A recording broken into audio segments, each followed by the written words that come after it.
So we're here in the middle of Wyoming. It's cold as hell. I think our high got up to 2 below today. About what it is right now. As you can see, we had a pretty decent snowstorm. The point of this video is I want to show you how to prep in the wintertime. I got a call to maybe go plow out some roads, so I need to make sure the dozer's in decent condition. And it's runnable basically, but I'll show you some of the key stuff you need to check. First, you want to make sure the thing that starts up and runs. I just had her going a few days ago, so I know it's that. I don't like to let them sit longer than a month or so without firing them up, keep the oil circulated. And you can keep the oil in them.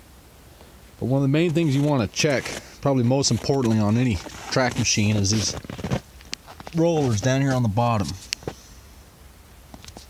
You want to make sure they're not frozen and dragging. If they drag, that track will run along and it'll put a flat spot on them, and not only does it wear your rollers out, but it'll wear the hell out of your tracks too. It just makes your undercarriage costs out the water. You know, and you always want to make sure you get them pretty clean before you park them. Like that's kind of unacceptable. I'm a little disappointed in myself. It'll probably go, but that stuff will freeze in there and freeze up these tracks. Not only does it do that, when the stuff goes and it tries to go and it doesn't want to go, but it's trying to go, it's hard on your bearings. It'll push your bearings out of line and break bearings, and it's just super hard on the machine for them to freeze up. In the mud, you almost want to park them on logs and stuff, because the mud's even worse than the snow.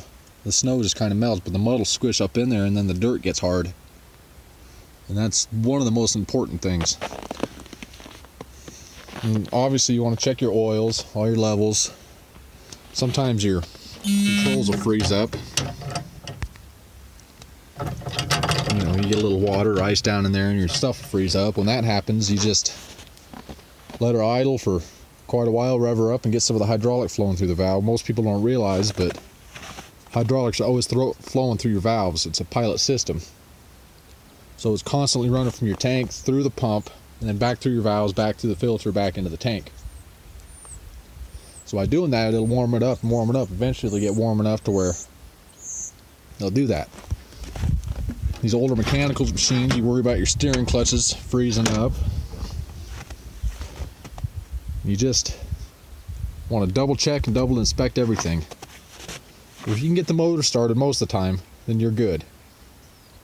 If I was running a lot in the cold, and thank God I'm not in this cabless thing, but if I was running a lot in the cold, I would pipe into the radiator and pipe into my pickup truck. That way I could just pull up and run the warm antifreeze through the pickup truck right through the engine on this thing and save the block heater, and just fast, efficient.